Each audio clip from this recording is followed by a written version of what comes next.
All right. We're getting set up.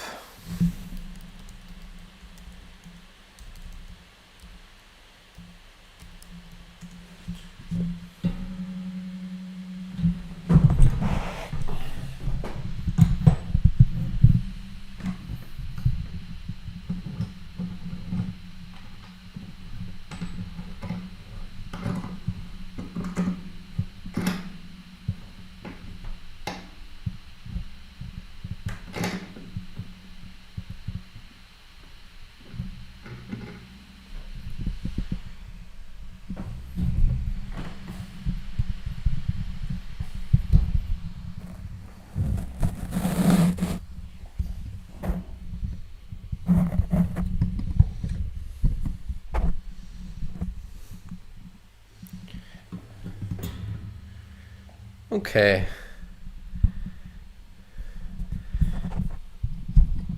All right.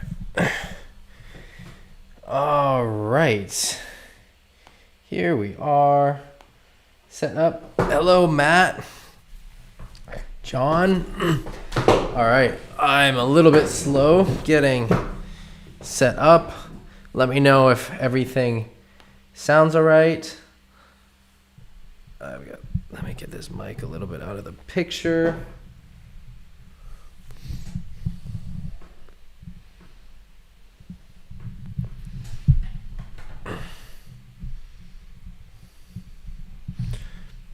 All right. Yep. Welcome to the live stream. I've got bags under my eyes.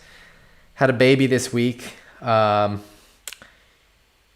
And yeah, so I've been busy. I hope you guys have been busy in your own way getting on the water. I'd love to get on the water. I'm just checking my sound levels. They look like they're all right. Hey, Sammy, Fabrice, Jorg. If the sound is too loud or too quiet, you guys will let me know, right? All right, I'm going to put this away. Sweet. All right. Yeah, thanks, guys. Thanks, Dan, Martin, for the congratulations. Yeah, it's definitely cool. Number 2, it's surprising how different it is the second time around. I know a lot of you guys have kids, and I've got a 3-year-old, and this is our second, and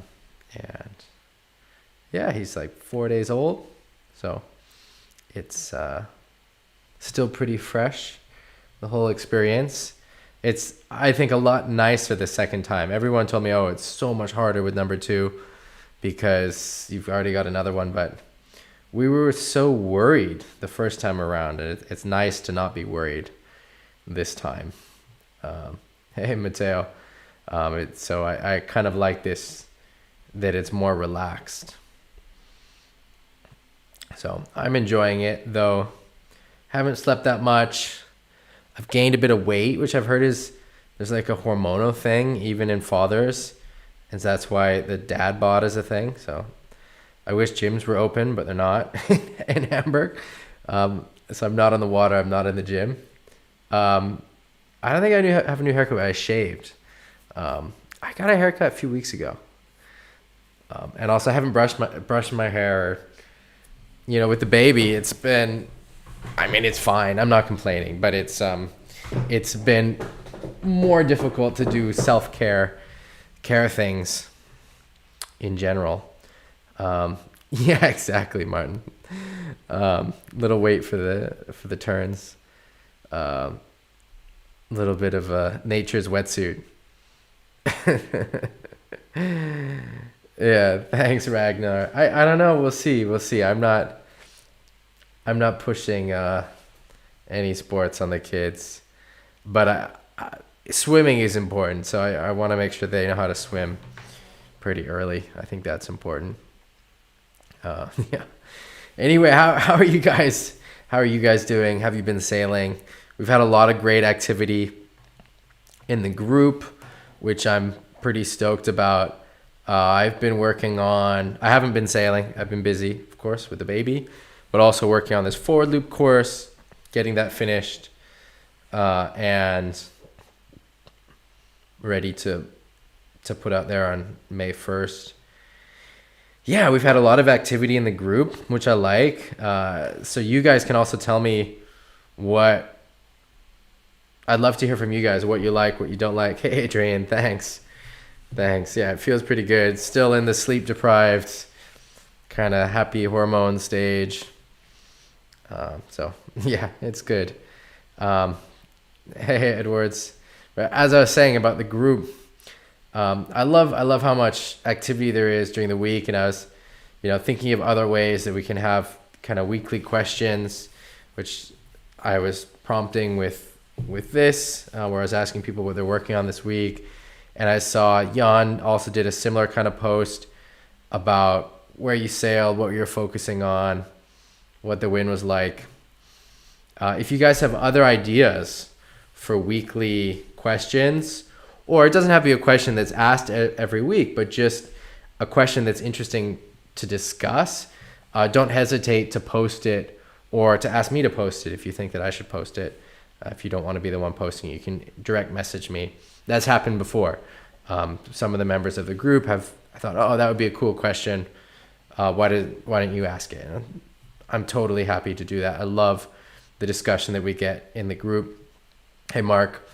So yeah, any kind of things that you're curious about or that you want an excuse to talk about yourself, if you're like, oh, I love talking about my wetsuits, make a wetsuit question, and then other people can talk about their wetsuits or whatever it is, fin positions or bottom turn technique, or it doesn't even have to be, it can be how to get sand out of your van. I don't know, but I think these kind of small discussions that go on in the group during the week are great. So yeah, don't hesitate to jump in and start a conversation, start a thread that lots of people can jump in on as well. We had a lot of discussion this week, lots of different questions. So I'm just going to kind of roll through them as we normally do. I can't go too long today because of baby stuff, but I think we can cover everything that's in the group. Yeah, we had a lot of good discussion. Matteo, I'm in Germany. I'm in Hamburg. Yeah, so not that far from a session in Italy if the conditions are good. I don't know if travel's allowed. We'll see. Hopefully soon travel opens up. I think right now it's kind of sketchy, but hopefully soon. Yeah, what else can I go over? Housekeeping stuff before we get into the coaching.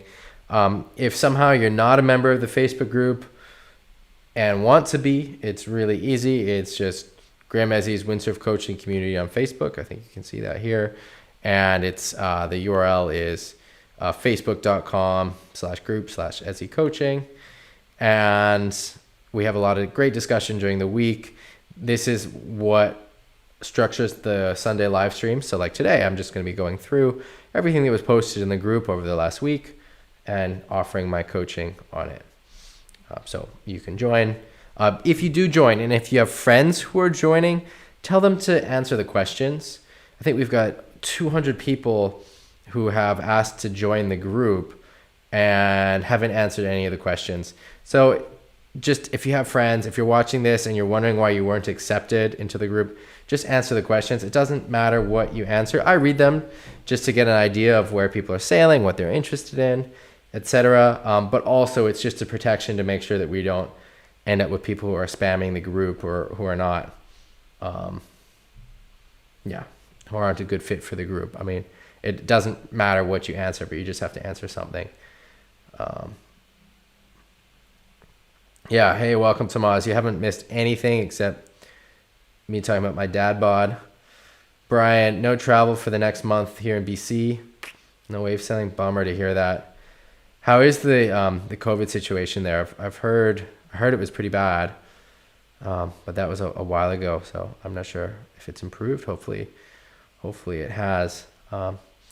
We'll get into the coaching. One last housekeeping thing. are two housekeeping things.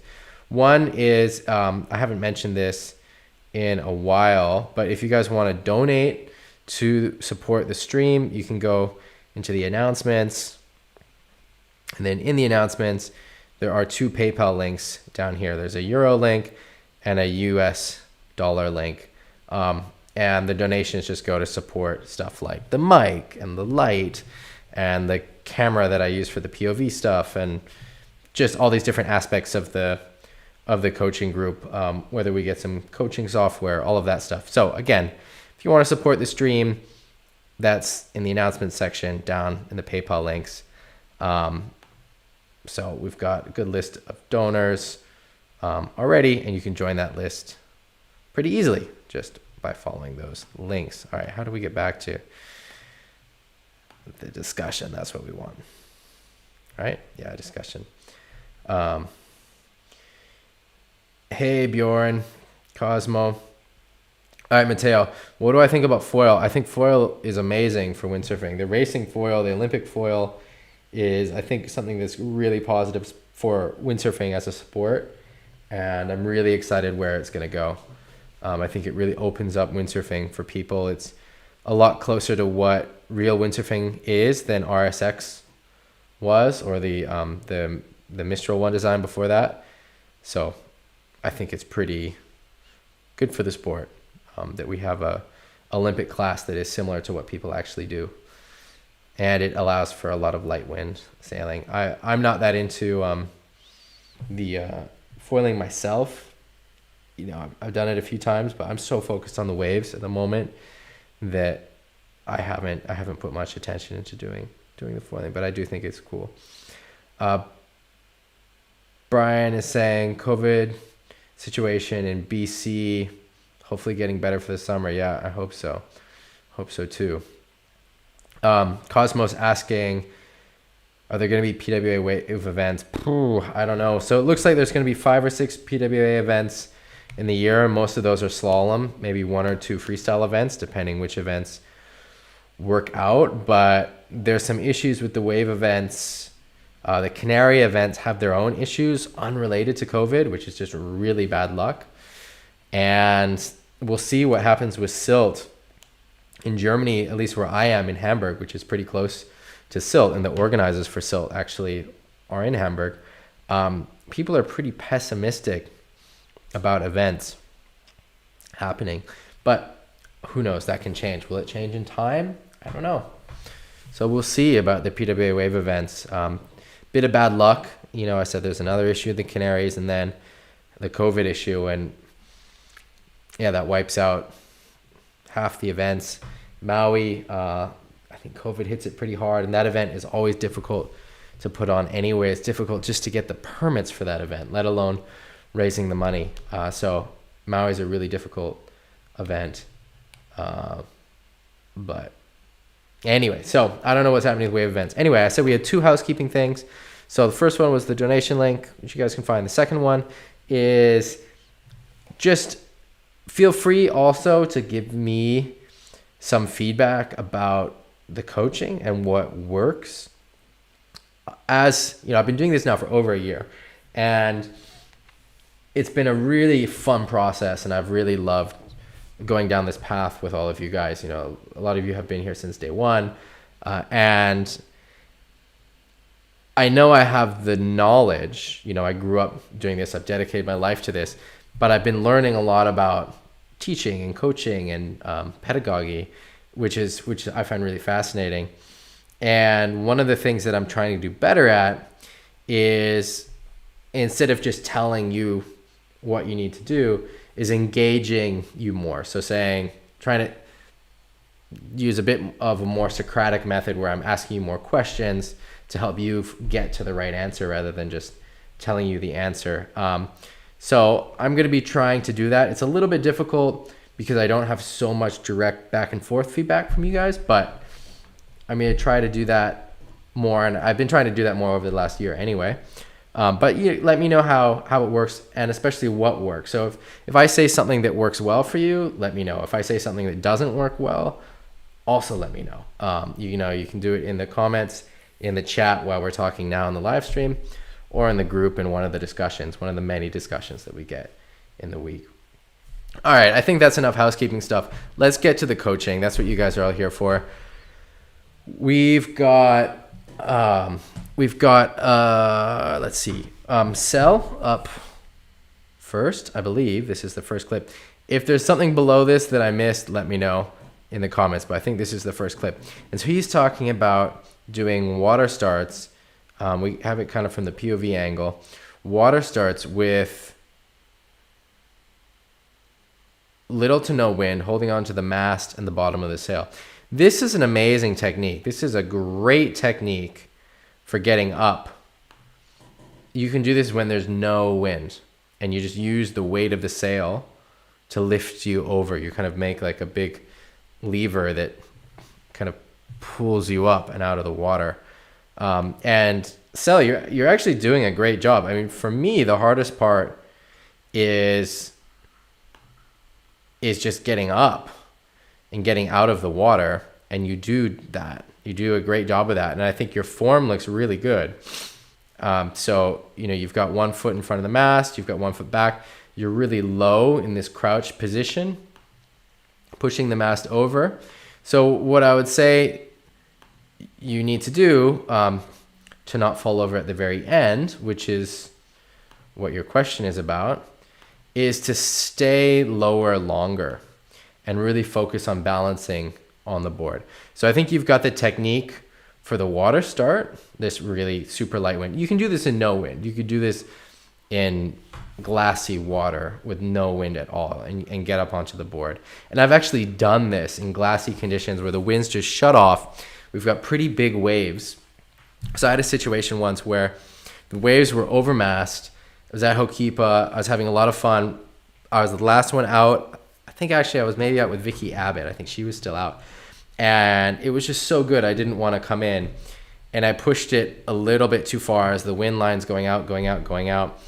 And suddenly it was just glassy. And there was no wind at all. And so pretty big waves, no wind at all. Like glassy, no wind, not a breath of wind. And so what I did is I swam with my gear because I was kind of down in the channel. And so swam my gear out to see upwind, swam in to where the surfers were, like the surfers on the farthest out surfers, about where they were. And I just waited for a set to come. Did that water start method that we see Cell doing here. Stood on my board, just shaking, balancing, and let the wave pick me up. And it was very nerve-wracking, but that's how I managed to get in. And I managed to sail in like that, just then surfing the whitewater. But so the point, though, Cell, is that I think your technique looks solid. It looks really good. You're staying low. I think your positions look good.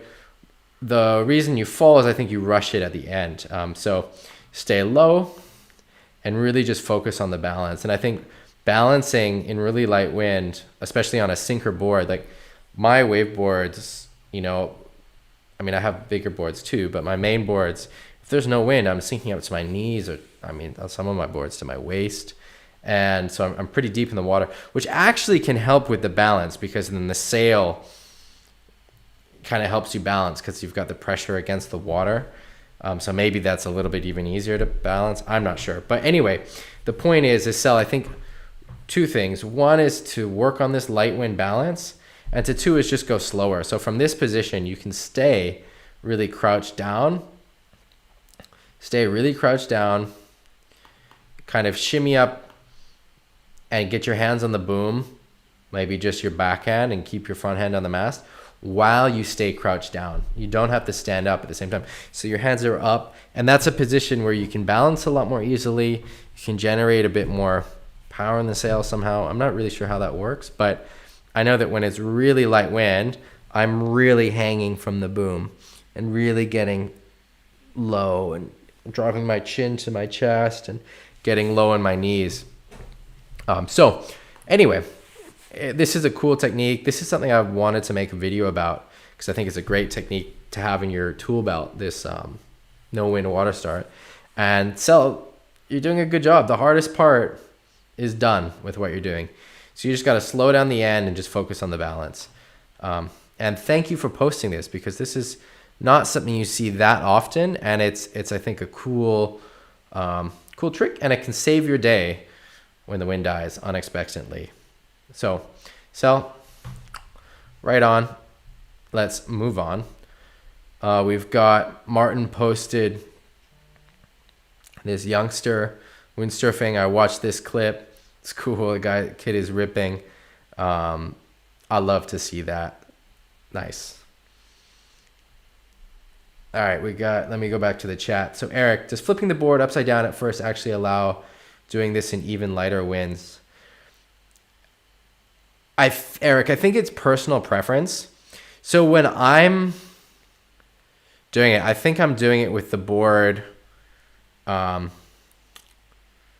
of horizontal, or not horizontal. What am I saying?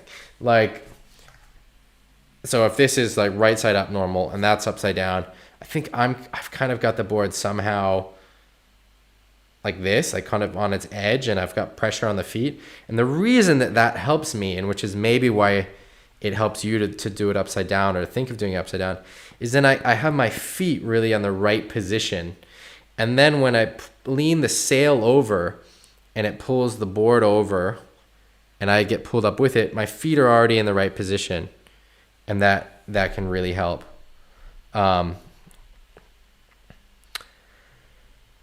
So yeah, here I'm just gonna post a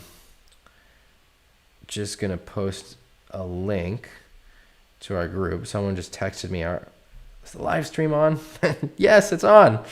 So I'm just gonna post this in case people haven't found the YouTube channel by now.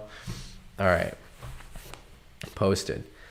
So anyway, Eric, I think it can help,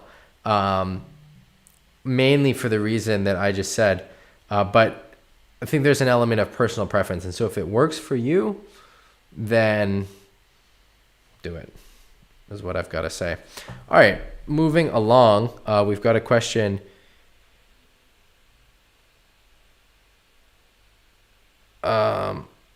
All right, so someone's texting me. Hold on. Someone's texting me. They're having trouble joining the live stream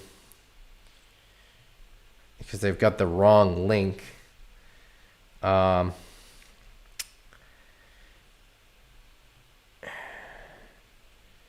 me just make sure this is working. All right. Hopefully this is working. It's in the group now. Anyway, Eric, I think that's clear. Let me know if it's not. It sounds like it's working for you. It's a great technique if you guys haven't tried it, to try for the super light wind water start. All right. Now, Eric, welcome to the Facebook community and the coaching group. This is a great question.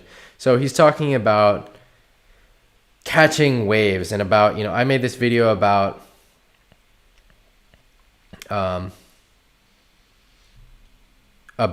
wave selection, placement, and timing, which I think are the fundamentals of wave riding. Shoot, maybe is the date wrong. Sorry, guys. I need, oops, I've got to update this every time. It takes the wrong date. Okay, hopefully this works now. I need some like moderators or something to help me with all this stuff in the background when I'm live. All right. Where's that link I just posted?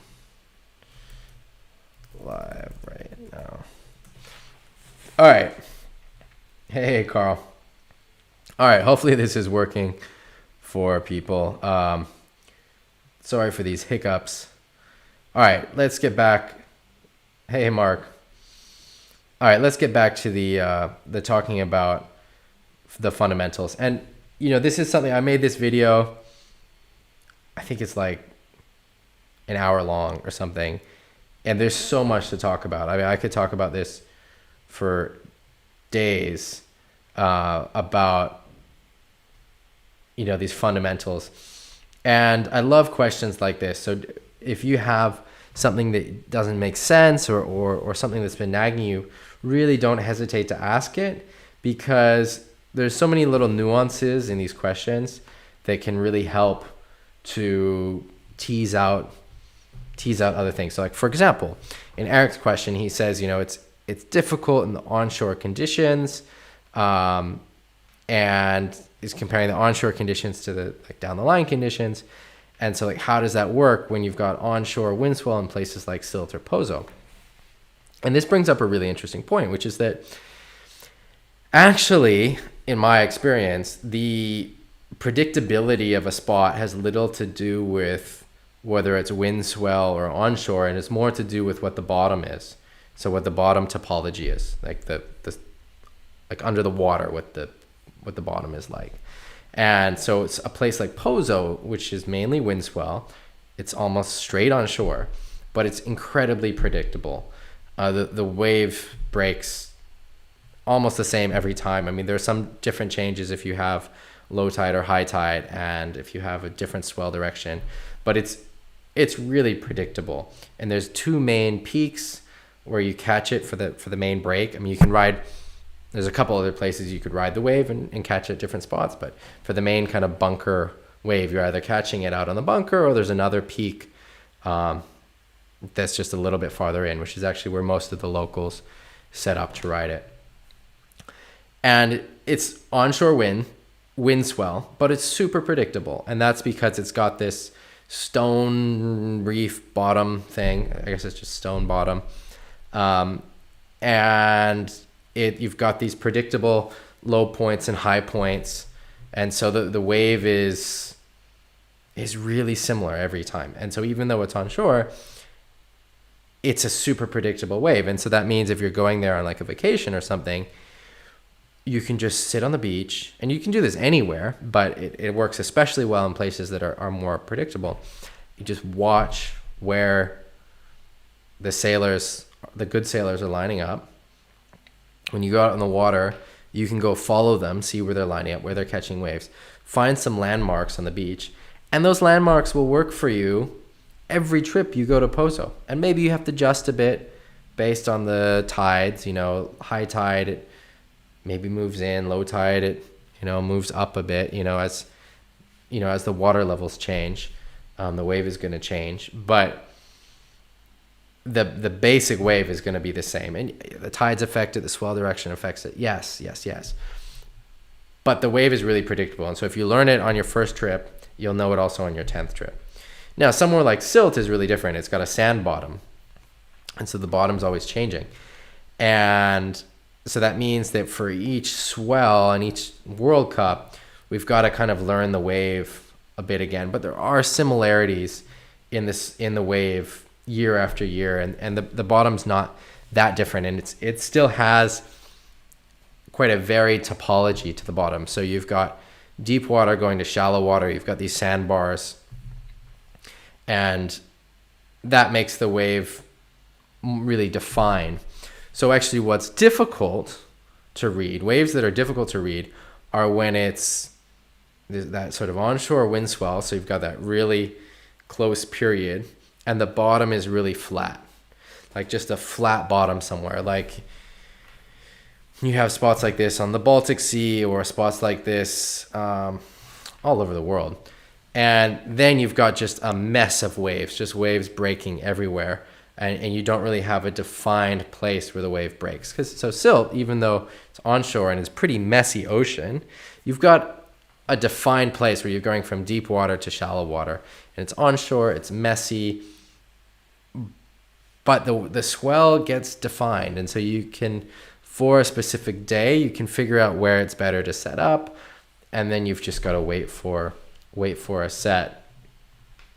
So knowing the bottom, what's underneath the water, helps you to know whether it's a predictable spot or not. So beach breaks are going to be different than point breaks or reef breaks, if that makes sense. Like sandbars are moving around, right? So you might have to learn them every season, whereas a spot like Hokipa doesn't really change that much.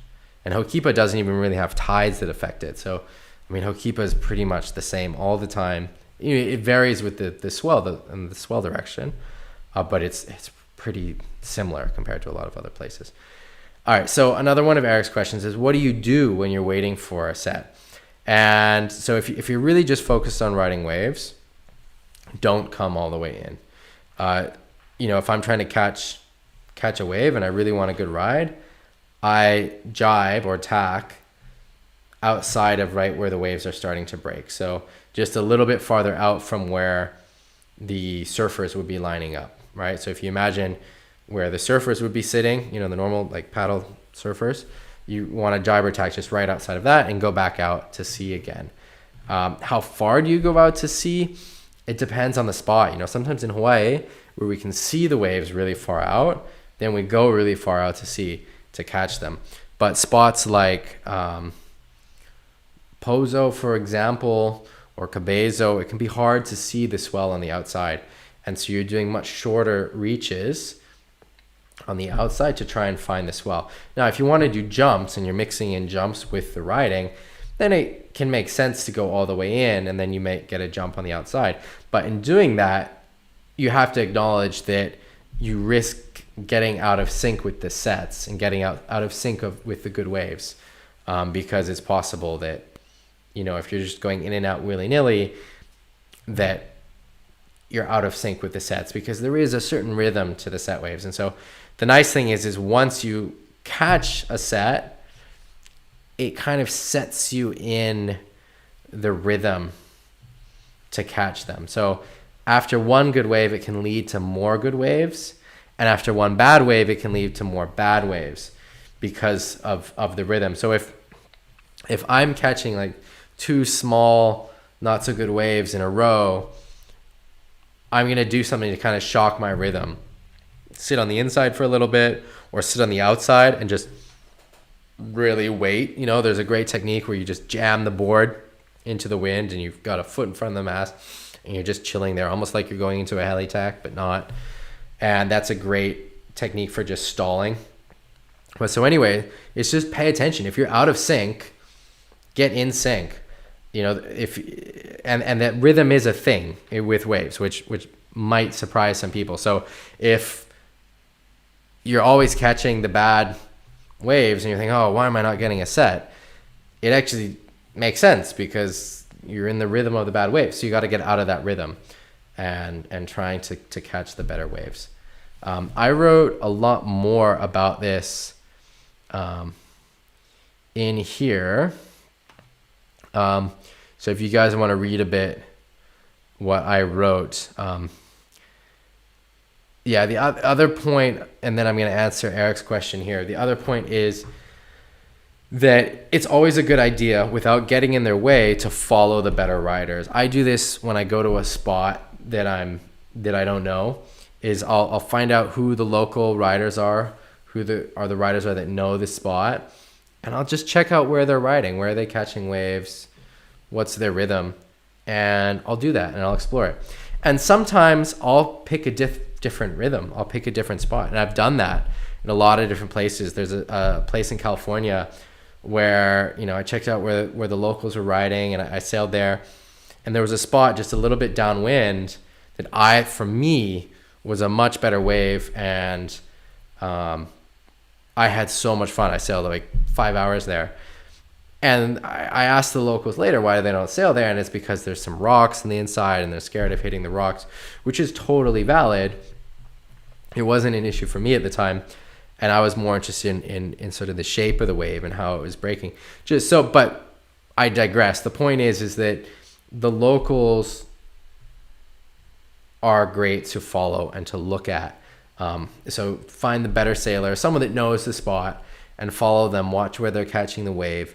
It's great if you just go behind them respectfully, so you're not right on their ass, they're not right on their tail, and you're not, of course, catching their waves, you're not getting in their way, but just following behind them, seeing what they're looking at, watch their head, seeing where they're turning around, and shadow them, turn around with them, catch the wave behind the wave that they're on, and then you can see where they're setting up and try and set up in the same spot, and then see when they start to go on the wave and because your wave is going to be a little bit farther, time wise, it's a few seconds behind. So you can kind of shadow them and see, okay, that's how the local guys are riding the spot. And you can do that for a whole day and really learn a lot about it and see, okay, are they setting up, like check what the beach looks like where you're setting up on the wave.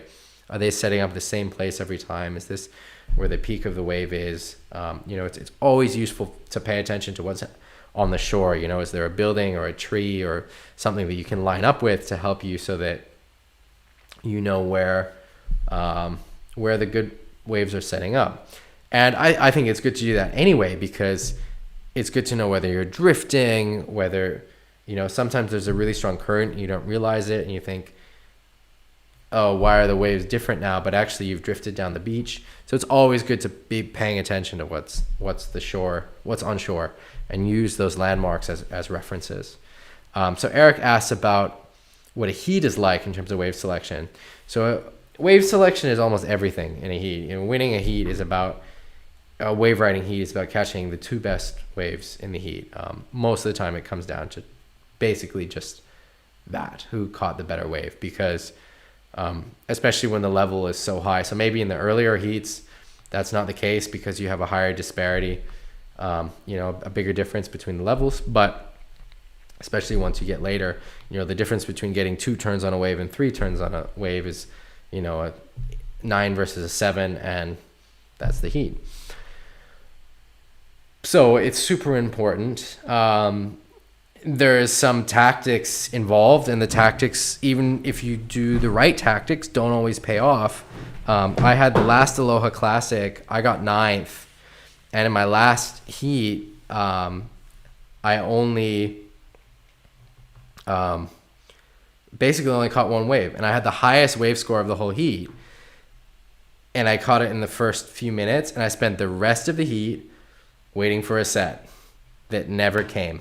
So in the 20-minute heat, there was just 1 set, and I just waited and I waited and I waited. I was super confident because I had 1 good wave, and I waited and I waited, and the set never came, and so I didn't pass the heat.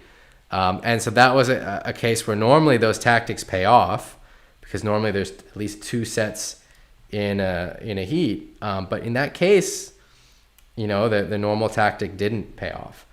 So I think that that's the right tactic, but it doesn't always work. Though I think more often than not it does. More often than not, you want to be patient. And when you see new competitors, they do the opposite. They're trying to catch as many waves as they can, and they catch 20 waves in 15 minutes, and every wave is rushed. They're not on the good waves. It's a real classic mistake. In fact, I want to say it's the main mistake that new competitors make. And it's really clear to see. You can see when you've got someone who's new to competition on the water against someone that's a veteran, you can see that the veteran is patient, waiting for the right wave, setting up, and the rookie is going in and out, riding waves that are not very good. So Eric, I don't know if that fully answers your question. If it doesn't, let me know, and let's keep moving on. All right, so I asked one question, but got a lot of responses about what people are working on this week. I was working on having a baby. Thanks, Max. And so I have not been getting on the water, though I think there was a sailing day, but I missed it. Carl did some jumping. I want to hear how that went, Carl, if you're on the stream. Some onshore conditions from Niels. Adrian went biking. Nice. And then we got a lot of comments here. I don't need to go through all of them. But yeah, there's some great discussion. So this was fun to go through before the stream, which, yeah, I like to check it out. Rich is working on tabletops. I asked him if he wanted to go through these in the stream, and he said he was going to be sailing now. So there's no point in going through it too much. Yeah, Mark is working on his upwind 360. Super cool. Anyway, I love seeing this, what you guys are working on. It's great to have goals. Alexander's working on the e-sliders.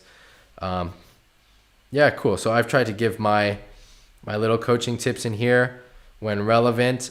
If you want to turn this into a larger discussion, just let me know for whatever your topic was.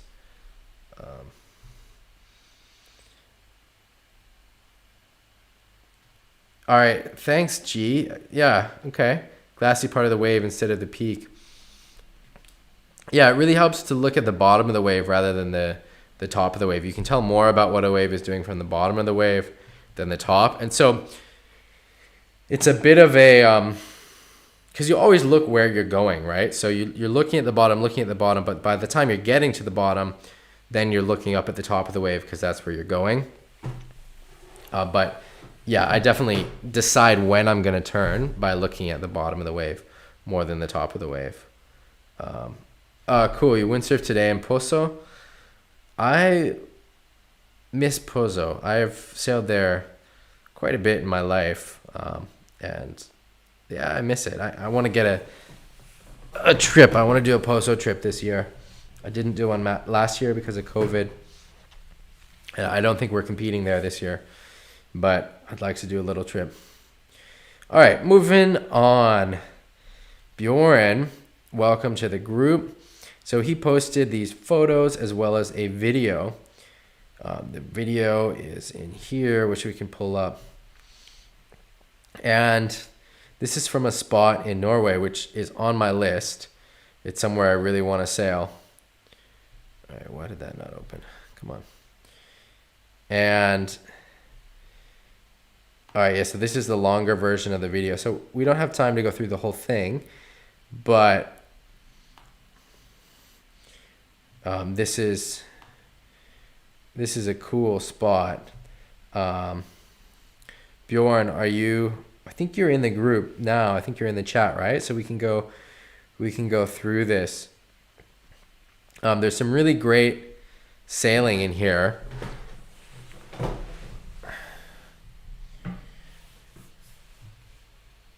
Oh yeah, there you are, Bjorn. So let me pull it up.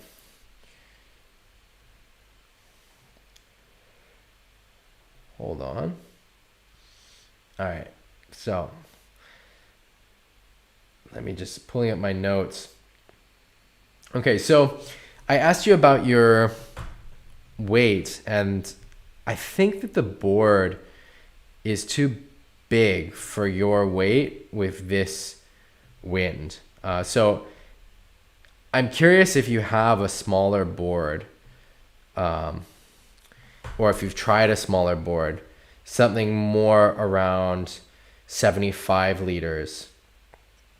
I think you'll notice some improvements for the specific things that you're struggling with. Hey, Jeff, it really helps to set the rail, both in the bottom turn, but especially the cutback. I really notice if you have too floaty of a board, especially too wide of a board, when it's really windy, then it's hard to set the rail. It wants to slide.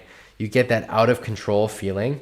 So there's quite a few times in here where you bail and it looks like you feel just a little bit overwhelmed with what's happening. And I get that feeling when I'm on a board that's too big and I feel like I don't have control over it. So it's a feeling I kind of recognize. There were some questions that I asked you, which I'm not sure if you had time to answer. Let me just double check the chat.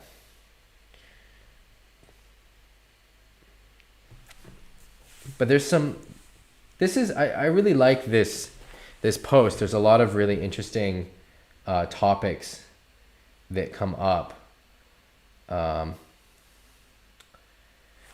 Yeah, so,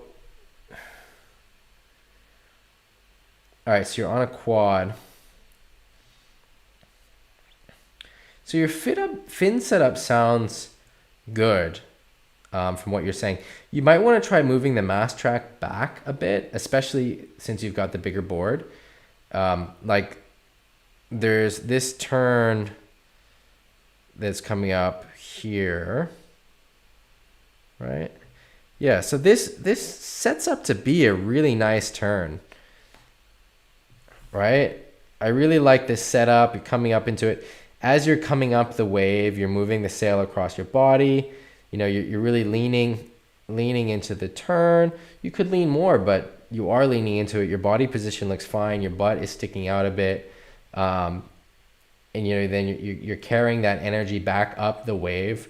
You know, you're not slowing down. You're not coming out of your bottom turn too early. Hey, Dom Dom, welcome. I hope you had a good session.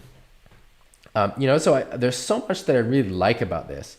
You've got that great sort of S going from your bottom turn to your cutback. And then it looks really solid. And then it just stops. And it's hard to see because you go behind this photographer and behind the rocks, and it's kind of far away.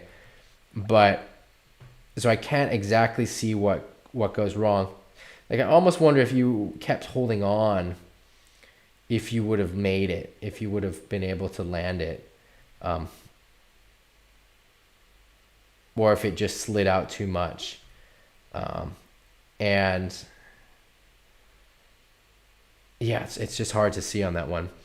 But I really like the approach. So Bjorn, you can be really happy, I think, with that entry. And you know, it's a shame that you fell on that, but there's much more there that's good than bad.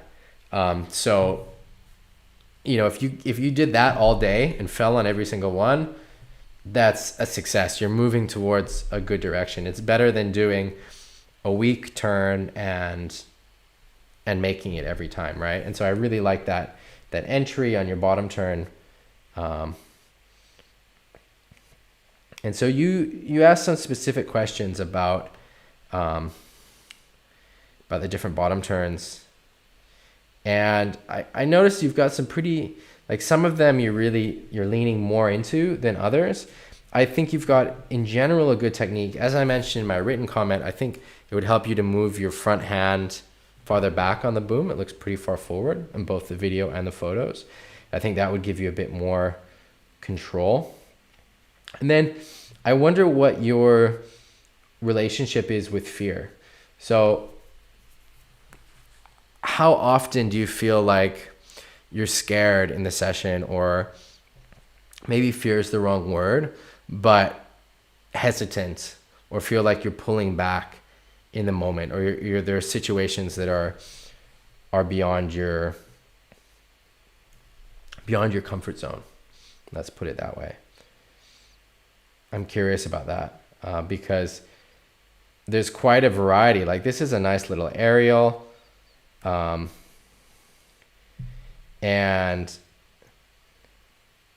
there's quite a variety. And I think there are some sections or some times where it looks like you're hesitating for whatever reason. And I wonder if it's something to do, like, in my mind, there's two reasons, or both. And it could be one, two, or both, which is one, it's the fear and that sort of like choking up, you know, feeling where you pull back, slow down, go on the heels, you kind of hesitate, or the gear doesn't feel comfortable. And then when the gear doesn't feel comfortable, also it can cause you to hesitate. And so it's something about that discomfort. And there's a few times in here where it looks like that's what's happening. And so it's rather than something about the technique, like, oh, bend your knees, do this with your hands, it's more of a mental approach. So I'm interested to hear from you what you think, whether that rings true for you or not. But so here's an example of another turn. I think the entry to this turn is fine. You're really leaning over. You've got your butt out. It looks good. You could come a little bit more vertical, like move the sail across your body like you did on the other turn. So you get that really nice S on that other turn that we were talking about, that I was complimenting, that you slide out at the end. And this one you don't, but you have a better bottom turn beforehand on this one. So if you combine the two, you'd have a really nice entry into your cutback. and then just really getting on the heel. So the other common theme that we see in a lot of these cutbacks is that the board goes flat really soon.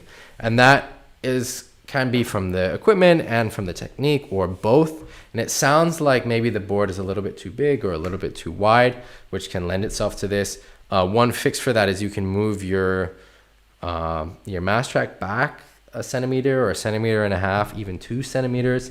Though 2 centimeters you will really notice, and that might be too far back. And then that can really help. Get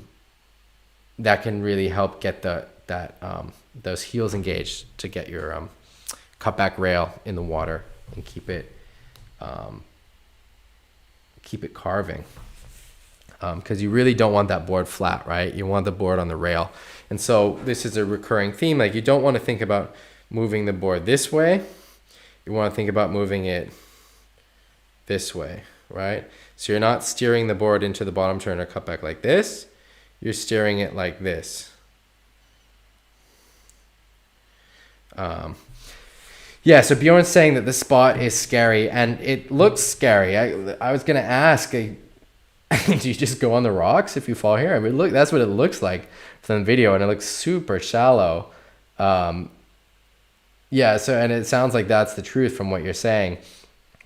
And it looks it, I can see that. So that's something that you've got to kind of figure out because the mental side is so important, and being able to commit is so important. And of course, you don't want to get hurt, and you don't want to go on the rocks, and you don't want to break your stuff, and all of the above. And so then I think it's important to choose lines or ways that you ride the wave that don't have that risk, so that you can commit to them 100%. So that might mean on a day like this, on all the waves that are overhead, I'm not going to go for the lip. I'm going to make no contact with the lip.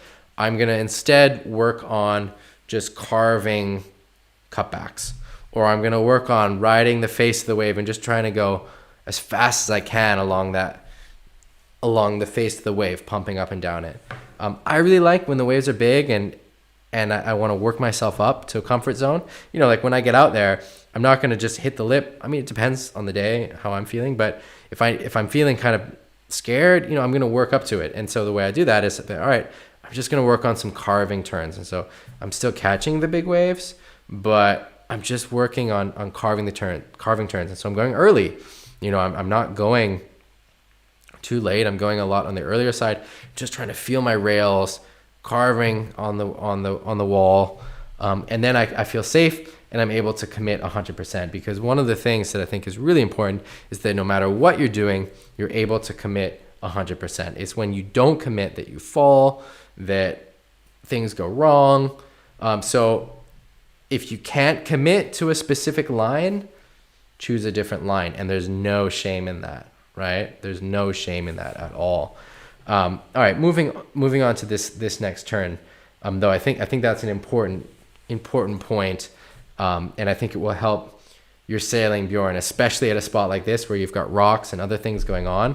And it's a technique that I use all the time, or a strategy. It's not a technique. Strategy I use all the time, where, okay, if it's a bit intimidating, choose a different line.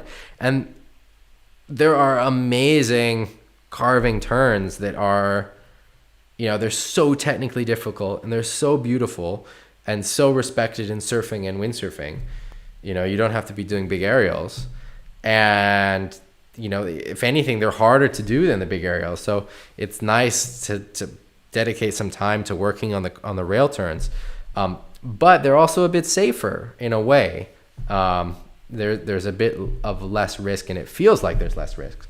So I really do this all the time. I mean, whether it's at a new spot, like, if I'm sailing, like I was explaining, I think it was on the last stream, about this spot in Cabo Verde where I went with Traversa above Corajoule, and it was super gnarly, breaking on, the water was like this deep, and there's sea urchins and like these razor sharp lava rocks. So I was like, okay, I'm going to spend like the next 45 minutes just doing carving turns, and then I'm going to try and do an aerial. But the first 40 minutes, I'm not even going to come close to the lip. I'm just carving. And then I know that I'm pretty much not going to fall. If I do fall, I'm not going to get slammed right, with the lip of the wave. So it's just safer, and I can commit to it 100%. And that commitment is so important, because then you're going faster. And when you're going faster, you have more control. And you also have a larger margin of error. The faster you're going, the more mistakes, the more things can happen, and you're okay. It's when you're going slow that you don't have the control. And if there's one little tiny mistake, one tiny misplacement, and you get slammed. It's when you have that speed, like that's the trick to hitting big lips. If you want to hit a 1.5 mass high lip, just be going really fast, and then you take the speed of the wave and you just ride through all that chaos and just come out on the other side.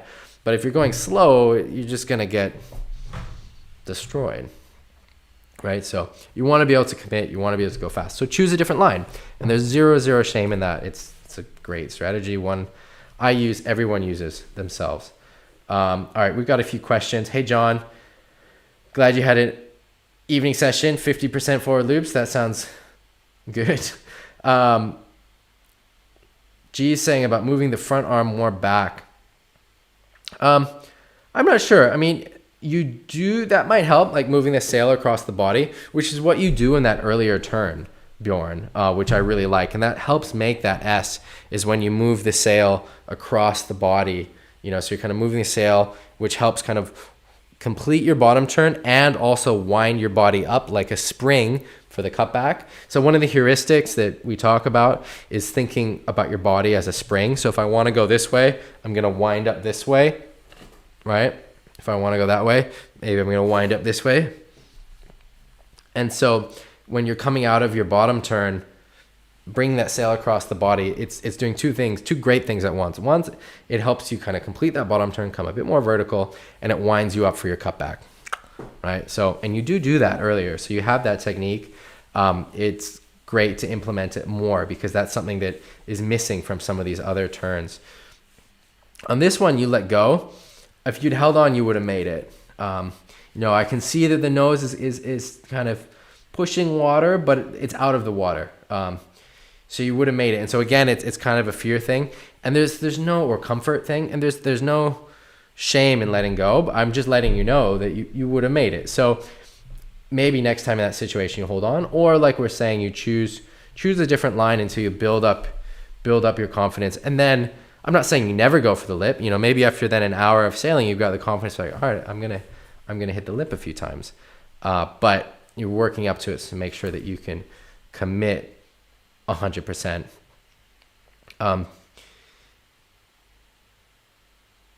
Here you fade a bit too deep. I mean, I'm sure you know this just from watching it, right? So you fade a bit too deep, and then that you kind of lose a bit of speed. This is another turn where you're going slow, so I think that's why it felt uncomfortable. But if you would have held on, you would have made this. You would have come down with the whitewater. You just kind of hold that bounce, like just stay strong in your body as it kind of bounces again. But that bounce lasts for a second, less than a second, and you would have made that. So you can have, and I don't know how helpful it is for me to say this, but I think you can have more confidence that these situations will turn out all right by holding on.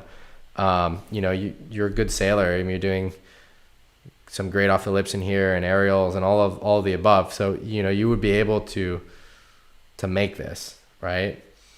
You're coming down, like, you would have made it. I mean, there's maybe something that felt uncomfortable. That's fine. But just know, I like this turn a lot.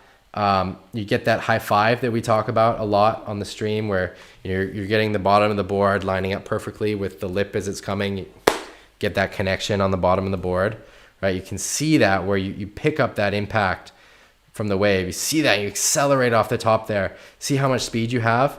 So this is a perfect example of a high five in these conditions, where you get the timing perfect, you get the placement of the board perfect, you pick up that speed, carry it down, and don't you feel so confident after that?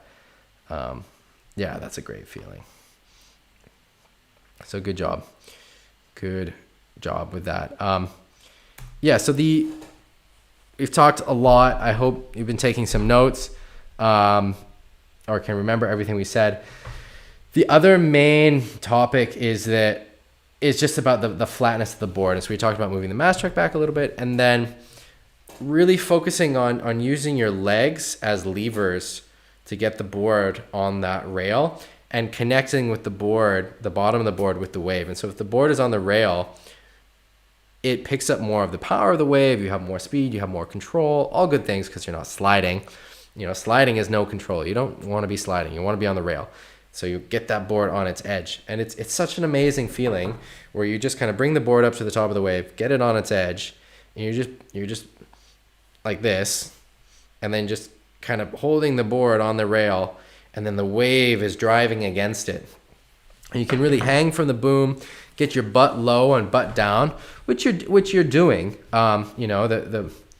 Especially in these picks, you can hang a little bit more from the boom and have the knees a bit more bent, and think of being more in the wave rather than on top of the wave.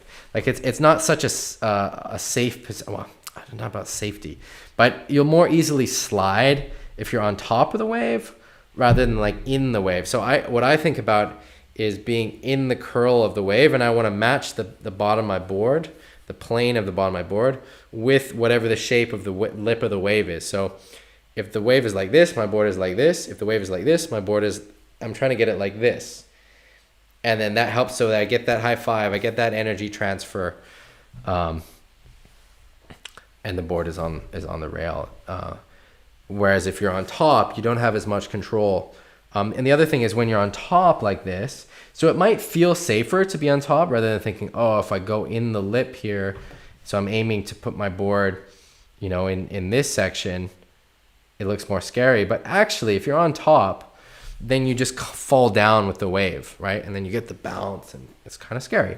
If you're in that curl, you get a bit of projection in front of the wave, and then you're away from all that chaos. So actually, it's a safer feeling to aim to hit it here rather than to be on top of the lip. I'm not sure if that makes sense. Does that make sense? All right, I'm going to answer a few questions. Smaller board, bigger sail, bigger board, smaller sail. Depends on you, depends on the preference. I think there's a very fine-tuned line there. In general, I'm probably more on bigger sail, smaller board. And I know other people that are the other way that are also sailing well, and there's a range where it works. If you're too far on one side, it's going to be bad. If your sail is too big and your board is too small, or your board is too big and your sail is too small, right? So there's an area in the middle where it works. So it's difficult just to say from this, but I do think 83 liters with a 4.0 with 74 kilos, 75 with your wetsuit and everything. I think the board is too big. I think it'd be better, if you're on a smaller board, and if you had to be on a 4.2, that would be fine, or a 4.5 even. Though I doubt you'd need to be, but maybe. But I think that would still be fine. You'd still be comfortable, and you'd have more control. So you said you also do have a smaller board, so I wonder how you feel with that. What is your feeling? All right, let's go through these questions. Mast breaks are common, but then holding on can be better so you don't break a mast. Oftentimes when you let go and then the mast goes forward, gets stuck in the rocks, that's when it breaks. So if you're holding on and the mast is pointing into the wave, that's the safest place for the mast to be, that it doesn't break. The worst place for the mast to be is pointing into the beach, which often is what happens when you let go, right? Because then the wind takes the sail, it falls forward. So just for breaking masts. All right, Greg. Oh no, you left your wetsuit at home. Oh, I feel for you, man. Oh, do you have a solution? Did you go in shorts? Or did you borrow one? Or, I feel like I'm gonna cry. That sounds terrible. I'm sorry. Um, Bjorn, would stiffer foot straps make a difference? I'm not sure. I think the JP foot straps are good. Um, I think the JP foot straps are good. Looking at this picture, I think you can make your foot straps bigger. I think you can fit your feet farther in the straps, which will also give you more control. Especially, I mean, it's hard to say with this wetsuit, right? Because everything's black, so it's hard to see. Oh, is that the smaller board? I guess that's the smaller board. Yeah, it's hard to say for sure because I'm not sure where your foot ends and your leg begins, but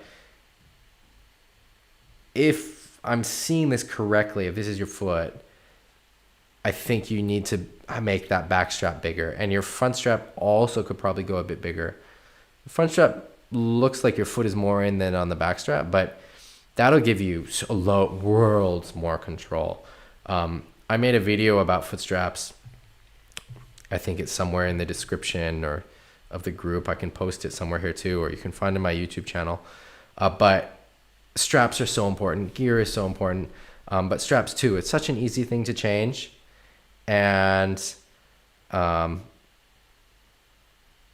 yeah, you just make it a little bit bigger, experiment. It might feel a bit weird at first. So my basic principle of the straps is you want them tight on the sides and high on the top. So tight on the sides, loose on the top. So they're like narrow but tall, right? So like this rather than like this.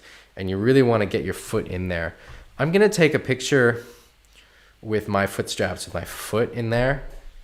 I'm trying to think if I have a, maybe we can see on my video. I've got video of me that we're going to come to where I can show you where my foot is. But my foot is pretty jammed in there, which gives you a lot of control about the board.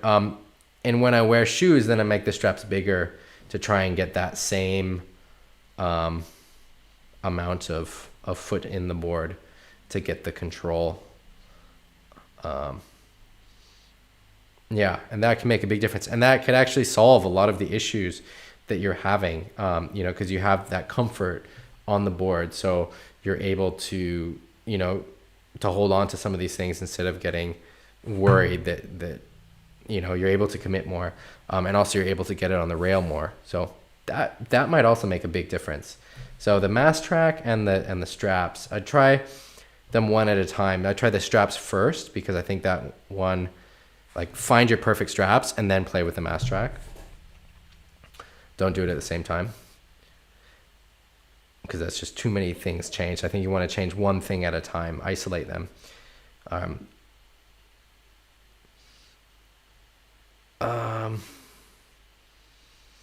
Yeah, the trend has changed a lot over the last 15 years. So 15 years ago, or even 20, like when I started sailing at Hokipa until maybe it was about 2007, I think Cowley was responsible for the change. So the change probably started happening around 2007. People were on really small boards. People would ride like 65, 75 liter boards. Now those same people who weigh the same amounts, Polical, Levi, are on 83 liter boards, 85 liter boards. And the trend changed to bigger boards, smaller sail.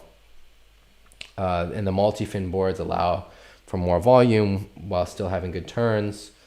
So there's a reason for that compared to the single fin boards, which were smaller. But there's really a point where you don't get, there's like diminishing returns. So I really caution against, for wave riding, going with a really big board and a small sail. I mean, if you like it, do it. There's definitely an element of personal preference, and I know some people on Maui, for example, that do that. But then just know that you're sacrificing some performance elements for that feeling. Yeah. Ragnar asks, in case of falling, doing the cutback, is it a good tactic to try to follow on top of the sail, making sure it's pointing back into the wave? So often, like if you're falling in the cutback, often you're falling back, right? And so you're under the sail and the mast is pointing into the wave. And then it's kind of like a sled or something where the whole rig, so I try and get out of the straps. And so I'm just holding on to the boom under the sail, being dragged along by the whitewater. Now, in a lot of spots, you'll just go out the back of the wave quite quickly. In spots where you're getting dragged pretty far, I do a technique where if this is my front hand, right? So the mast is here, the clew of the sail is here. I pull in and push up, and then that, since you're moving, will cause the whole rig to flip and you'll come on top of the sail, which is a bit of a safer position if you're being dragged for a longer distance. It's easier to come up for air. There's not the risk that you hit the bottom, and then you're kind of on top of the sail riding the sled with the power of the wave. Does that make sense? Yeah, Bjorn, 7 mil booties are tricky to get the straps big enough.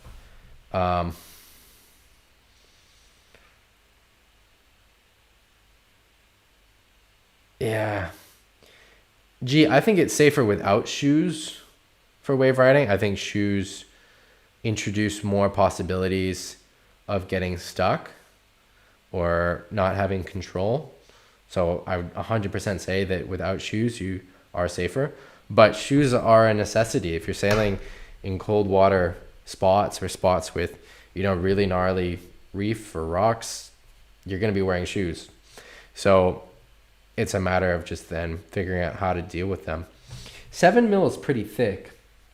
I might look at, Bjorn, if I were you, I might look at getting a thinner pair of boots to go along with the 7 mil. So use the 7 mil when you have to, and then use a thinner pair when you can. I don't know if that makes sense. Maybe you're going barefoot then on the other days. I don't know what your situation is. I'm just saying that it might not be a bad idea to have a second pair of boots, which you could use it when the water's a little bit warmer. 7 mil is pretty thick. And you want to be comfortable, right? Like, it sucks if you're just uncomfortable, right? That takes away the fun of windsurfing. But just for reference, like I posted that video I was sailing in, and this is, I'm underprepared, so it's not a good example, but like I'm using 2 mil boots in 0 degrees Celsius with like 1 degree water, and fine with them. And I'll try to go barefoot, if it's around 10 degrees total, like added together, air and water, I'll try to go barefoot, which is uncomfortable. It hurts, so you guys are trying to have fun. But so, right, there's definitely trade-offs there, right? How much discomfort are you willing to put up with your feet? But I think with thinner boots, you'll be warm enough in a lot of conditions. Thomas is also making a good point about the straps, that you can do a double core.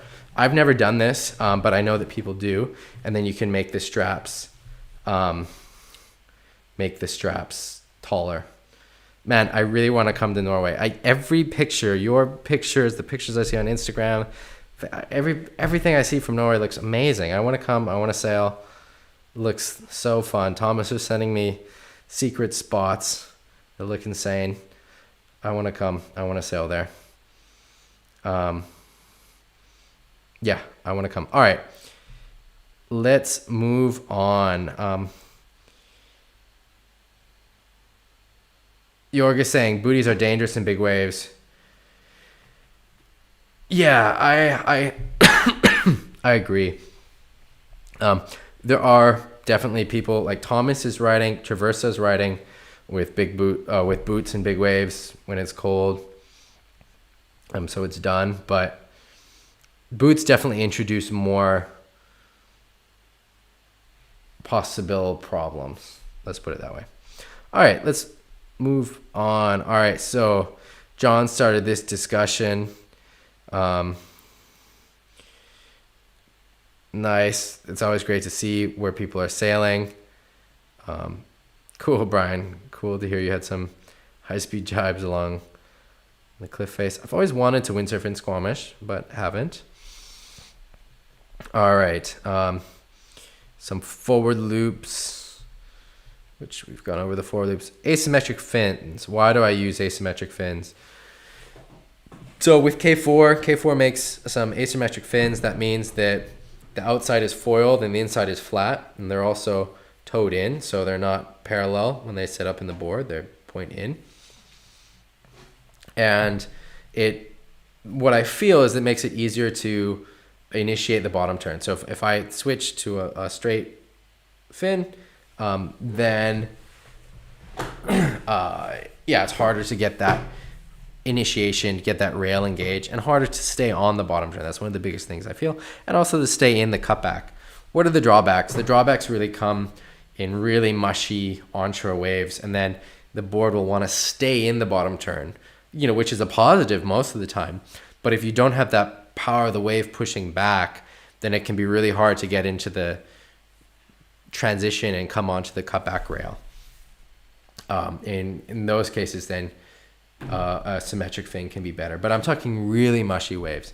So even somewhere like Pozo, I like to have my asymmetric fins. I think the science behind it is that it's driving the water more towards the center fin, and making everything more efficient, reducing turbulence under the board. All right, we got an update from Den with some forwards. They look good. You know what you need to do, but they look good. You know what you need to do from the coaching last week. We got some great advice in the chat about different foot straps. Yeah, I'd love to come up there. I'm not sure the best way to go from Hamburg. I think I can drive. I guess it's a long drive. Drive to the top of Denmark and then take a ferry, I guess, is the best way there. All right, Jeff, are you still in the chat? Because I got some off the lips for you. I posted that link, and then we can watch this clip, and then I'm going to call it a day. Get back to the family. All right. Drive via Sweden. That sounds like it'll take longer, Tomas. But okay, yeah, there's the ferry from Christensen. Oh, okay.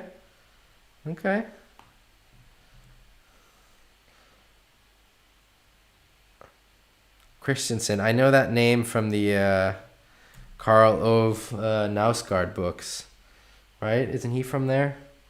Christensen? Anyway, I digress. Yeah, I really want to get Norway. It's on my list, so let me know when it's good. All right, Jeff, these are all for you. So I wasn't totally sure what kind of off the lips you wanted. Cool, you had a good high five. Good to hear. So on YouTube, where this is posted, I can show you quick.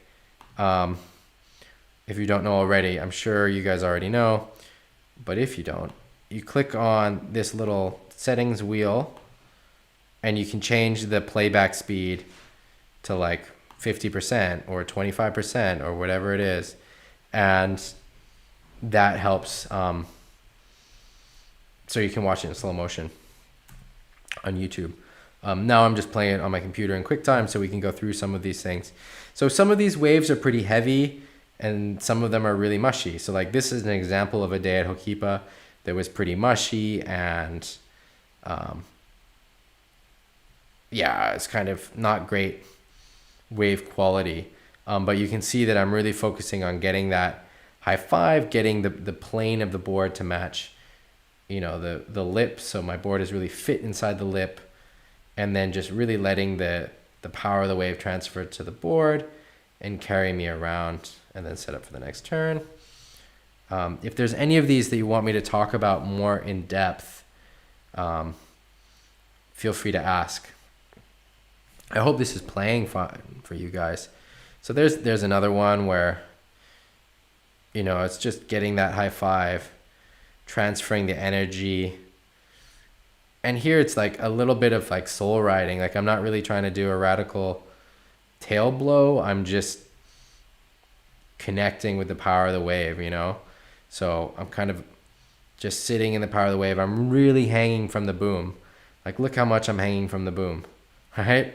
Like a monkey just hanging from the boom, and just getting that board fit in the wave, feeling the power through my board.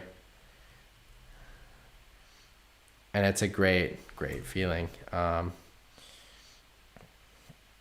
don't know if there's another one. Yeah, mushy waves definitely can feel safer for learning. I love turns like that.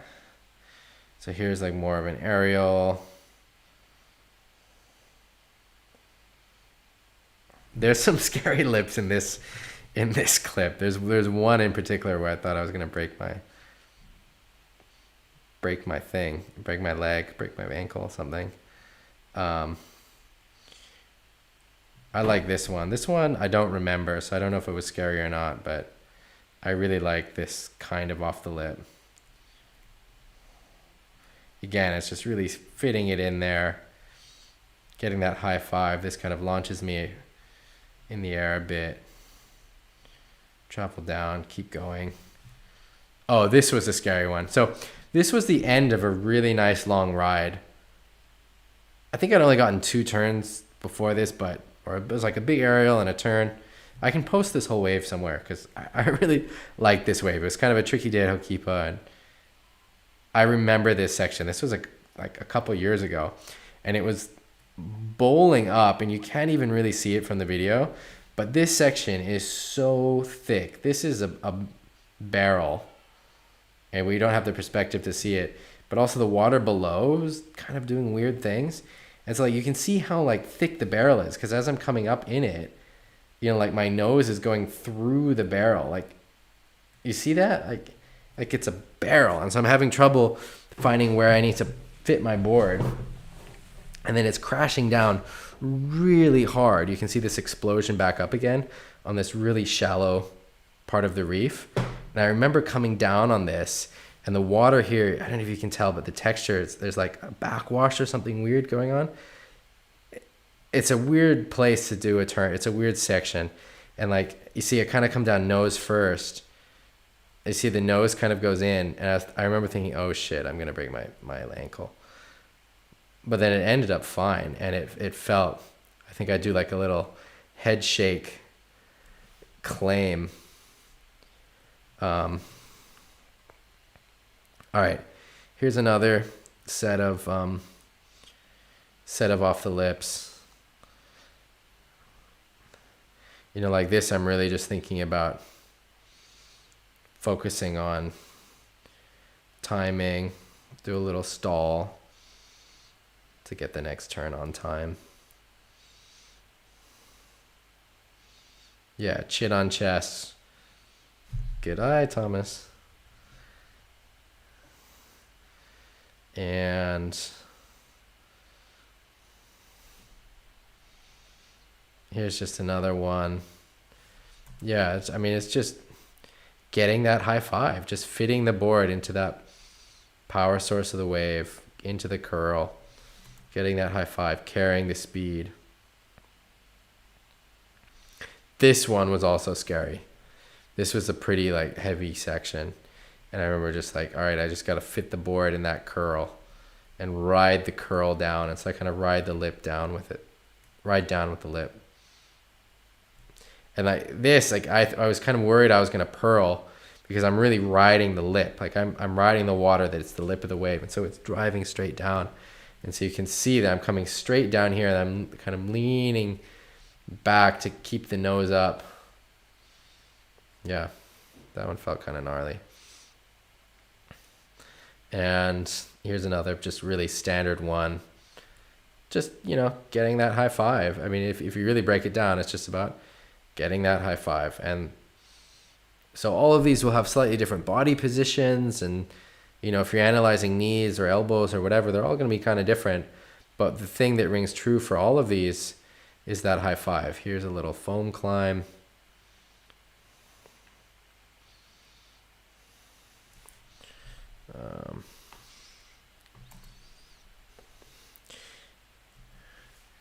Here's another one that's a bit more down the line, so I get a bit of air. But again, it's the same concept. You know, here's another one. In the lip, getting that high five. 1, 2, 3.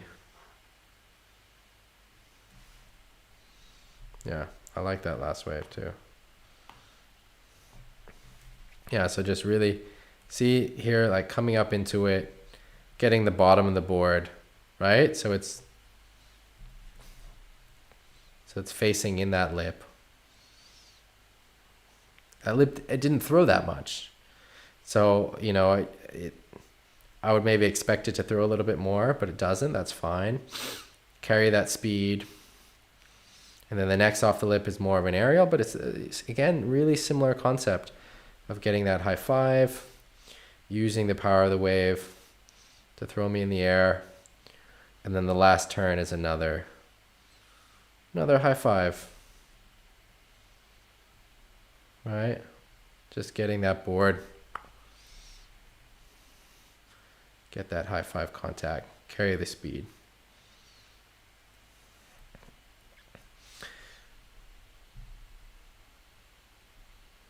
Yeah, so I really want to also sail in Sweden. So yeah, let's see what the COVID situation's like, what the forecasts are like. I'm around in Europe at least, I think, for the next 5 months. Yeah, let's see how it goes. Maybe more than 5 months, a little bit more than 5 months. Probably go back to Hawaii early October. But who knows? The world's changing rapidly. Anyway, that's it for today. I'm going to get back to finishing this forward loop course. I think probably I'll be able to send out emails to everyone that's accepted into it tonight. If not, then tomorrow morning. And yeah, if you guys have any questions, let me know. Yeah, I'll definitely do bring the family. It's an area I've never been. I'd love to go. All right, I'm going to sign off. Thank you guys for joining. I'll see you in the Facebook group. Have a windy week. Have a great week. Get some footage. Get some photos. Post in the group. Post your photos. Post your discussion. And have fun. All right. See you guys. See you, Thomas, Jeff, Pier Francesco. Cheers. All right. Take care.